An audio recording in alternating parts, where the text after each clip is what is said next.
Hello and welcome to another Programming Basics video. Today we are doing a little code review from the topic called Complex Object Structures.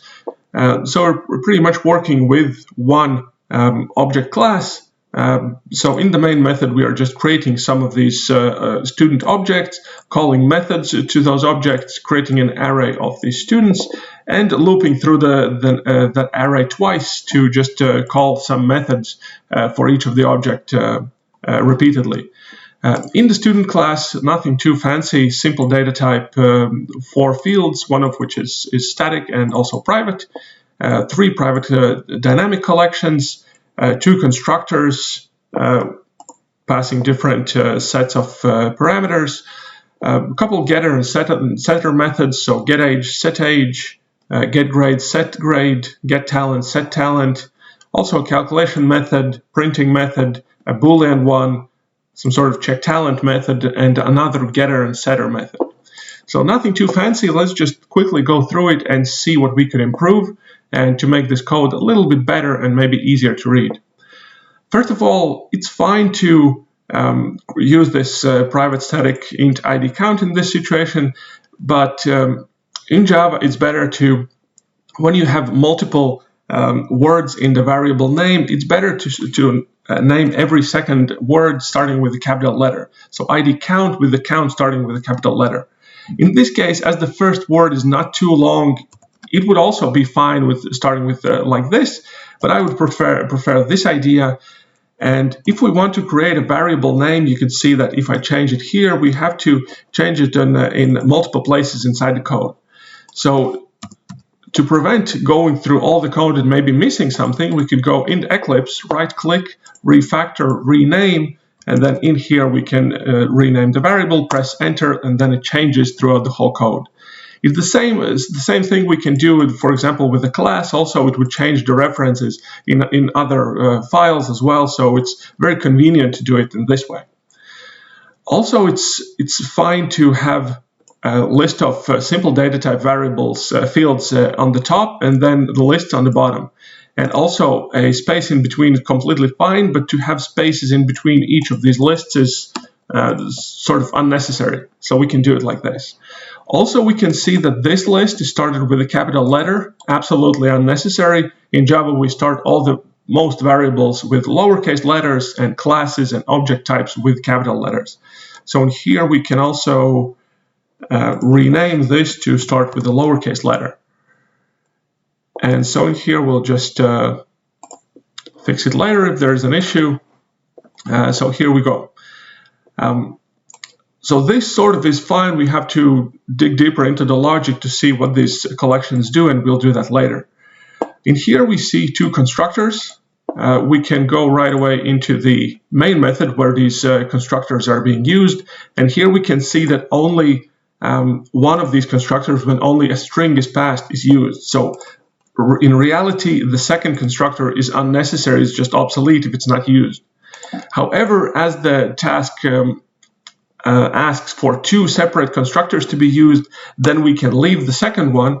But in the main method, we can see that here we are setting the age for another student. So what we could do is don't do this one, but just set the age in one of the constructors. So in this case, we don't need that setter method, and we are using both of the constructors. So this is better. Also, when we are taking a look at the value setting, it's a bit off. Maybe student was rushing, maybe not, but this has to go the other way around. The object's name equals that past name value that we just gave this one. And here it's the same thing. And now we can see why there are, in the main method, why there are set name and there was set age method as well, because for the student object, the values were not taken because this one was written incorrectly. So the student, instead of fixing the mistake, tried to find a workaround. And so all of this is fine, and this is sort of fine. Moving forward, we see that we have a getAge and setAge method. If we are not sure if we are using any of the methods inside the project, we can go on the project name, right-click, and click on References. And in the project, In other IDEs like VS Code, there are different options on how to do it, but in most IDEs, there is a way to find if there are any references to that method in the project. And here we can see that getAge method has 0 references, and let's check the setAge as well. And so we can see that the method is not used in the project, so basically we can delete both of these methods in here. Now we have a method called getGrade. So what it does, eventually it's returning a copy of this grades list for the student. First of all, it shouldn't be named grade, but grades, right? Because it's a list of multiple grades. So we are going to refactor this one again and go with plural grades. So now this one is better, but the name should be getGrades as well, because it's a plural. And returning a copy of the list is completely fine if the list is private, so the user on the other side on the main method wouldn't be able to change the initial list. So this is sort of fine for now. setGrade, also maybe not the best naming of the method, as we are not setting, as we do not have one specific grade for that object, but we are going to add it to the grades list. We would actually call it addGrade, and also we would need to refactor rename and say addGrade. And once we do that, we can see that here it also changed to the addGrade, so it's fine in here. So we're adding a new grade. This approach is sort of fine. We can say grades, addGrade. This approach is sort of fine, but in many cases it's a lot better to use the so-called guard statements. So on the front, we are checking for the bad values. If the grade is less than 0 or the grade is larger than 10. If so, then we are printing out the informative text and returning from the method. Other than that, if there isn't any problem, we are just doing what the method needs. But always we can go with the guard statement on the top and then good code on the bottom, so it's not nested inside an if or else block like previously. Also, I prefer to go on this.grades just so we can see that this is for the object, not for some in the method named created defined list. So this is object grades. Also, getTalent, not the best method name. We can also check references in the project. Also 0 matches, so we don't need this method. setTalent. Yeah, it finds it in 5 places. We can double click on that. It opens it up. So, okay, this time fine. But also setTalent, just as with the grade, is not the best option. We can rename it to addTalent, because we are again adding to a list. So again, this dot talent, but this dot is not like necessary. It's just the extra style points.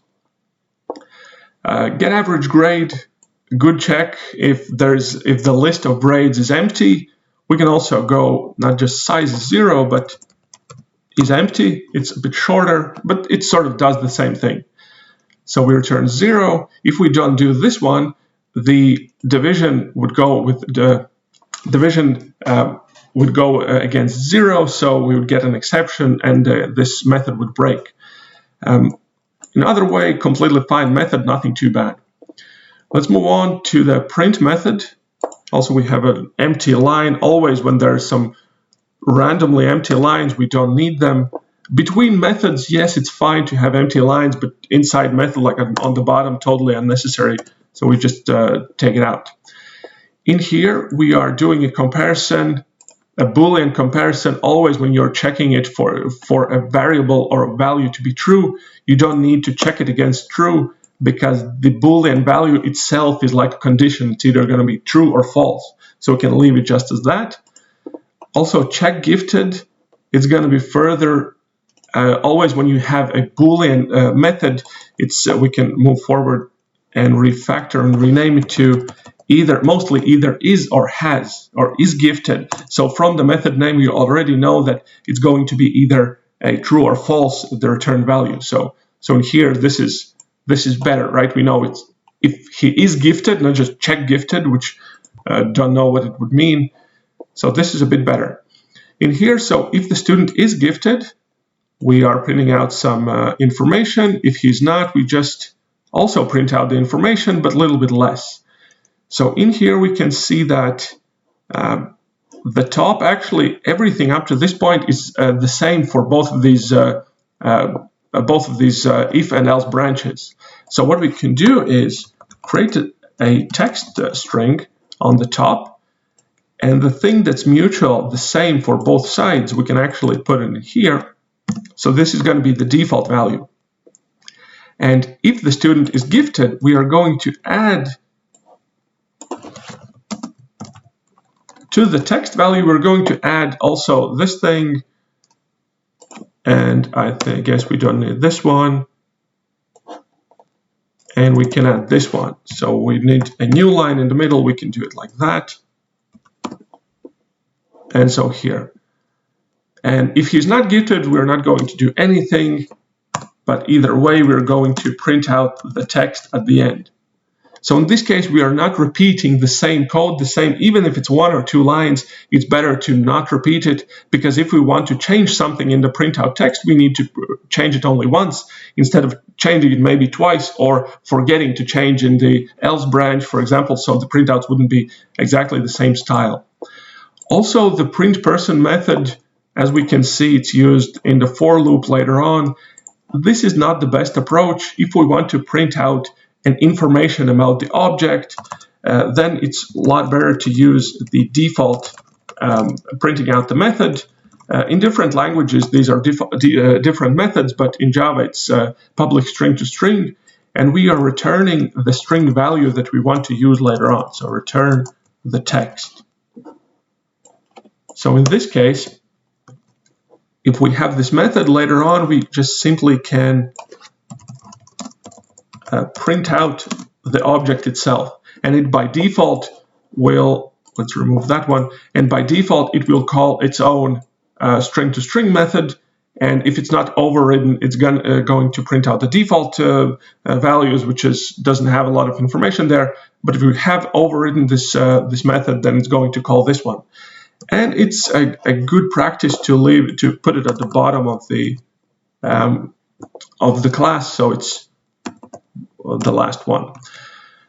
Let's move on to the isGifted method. Also, nothing too much here, but we can improve it way more. So if this condition is true, we are returning true. If the condition is false, we are returning false.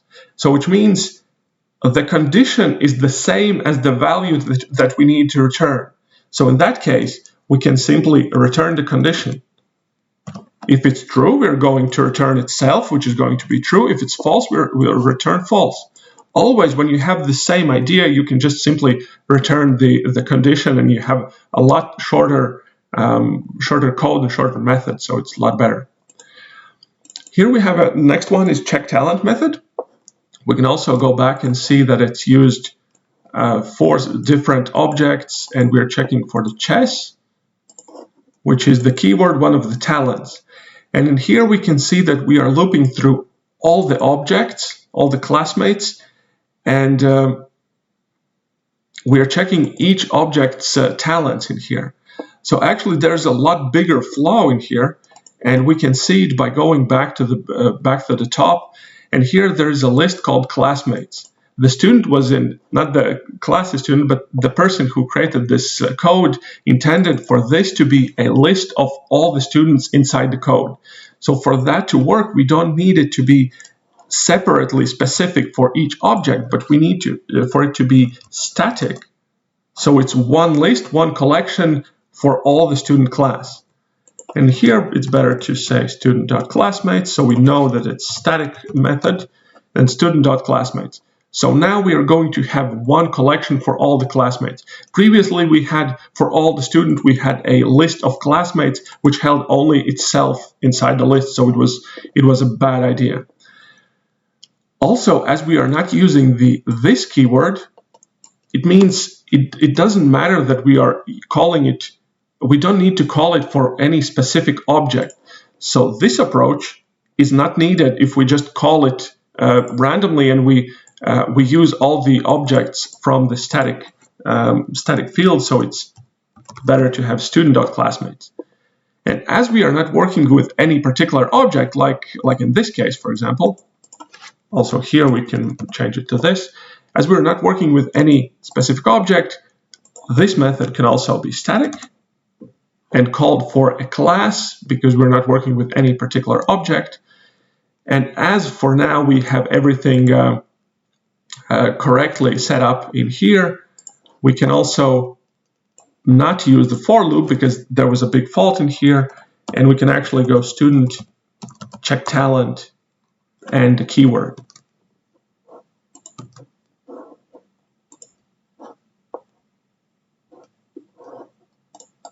Here we have a little bit of fault. Let's check it out. Oh, keyword cannot be resolved to a variable. Obviously, it was the chess. Chess or check? Chess, I think. Yeah, chess, it's part of the word. Okay. Moving on with this method, we can see that we are looping through all the classmates and then looping all of the talents. And if the talent includes this keyword, like in this case, chess is inside this text, so we're going to add this one to the list of words, which is fine. Everything's cool.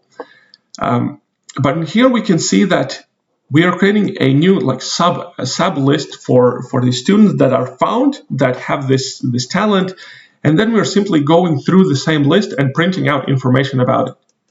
This is totally necessary because if we just do one thing with it, we can simply put it here and actually not use this sub list at all if we just are going to print out the information. But in the task statement, it was said to return a list, a new sublist of these elements. So it actually need to return this new list of the students who have this talent that was checked. And also we wouldn't have the check talent as it's sort of the filtering method. I would say the better title would be filter or find by talent. So now we're finding students that have this specific talent. And in here we have, what if f cannot be resolved to a variable? Yeah, because instead of f, yeah, that was the other list. Actually, we don't need it inside here. We can remove it. We are just going to create a new sublist, add the value that we found to the sublist, and return the list at the end. The only problem is we said previously that it was going to be a void method, but as we are returning an array list, we're going to set the same data type for the method as well. And in here, once we are finding students by talent, we can go ahead and say student chess people, let's say. So students who have chess in their talents. And here maybe we can go student F inside chess people, and then print out the text that was there before.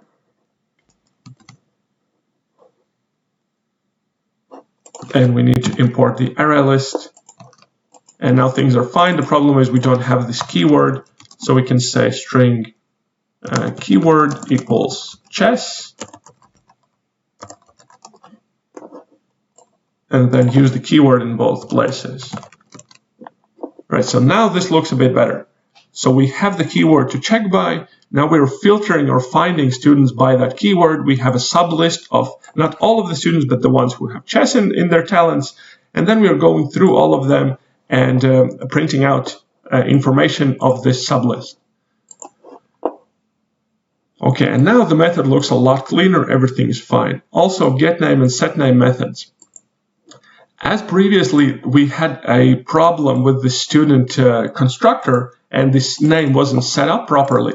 The person who created the code used the setName method to sort of hacky solution to somehow set the name for the person. Now, as everything is fine in the constructor, we don't need that method, which means that this getName and setName method is unnecessary. And in some situations, yes, these getter and setter methods are fine, but as we have these fields public, we are not going to use the get and set methods. If we need the get and set methods, we set these fields to private, and then there's some sort of point to them. So right now, this class seems fine. We can go back to the main method and have some improvements here. First of all, as we have in the student class, we have a static list called student.classmates, I think. Yes, classmates, which is an array list of all the students. We don't need to add these students to an array in here. We can simply go with student.classmates. But the only problem is the list is private, which it totally doesn't need to be, because we need to use it in other classes as well. So now in here, everything is fine. So yes, this is improved code. I deleted a lot of unnecessary methods, improved variable names, made the methods clearer, better, checked for the methods to be used. Are they used or are they not? Added, maybe not in this place, somewhere, yes, we added the guard statement, used the default string to string method, fixed some illogical things inside the filter method. And also, one thing to add, I think that in the task it was said to filter these students twice. So let's say we could have keyword 2, and let's use boxing. And then boxing people and boxing people. This approach would be sort of fine, but as we are repeating almost the same code again, we would need to do something about it. And for that, we could actually create a method, another method inside the student class that does it for us again. So let's go public static, this time void, print talent info, let's say something like that, and then string talent. And then in here, we are doing exactly the same thing. We are using this find by talent method and then printing out the whole information. And now, as all this thing is inside here, so we don't need that. We need to say this one is talent. Now, as this one is a separate method, we can actually call it multiple times and make it a lot easier. So student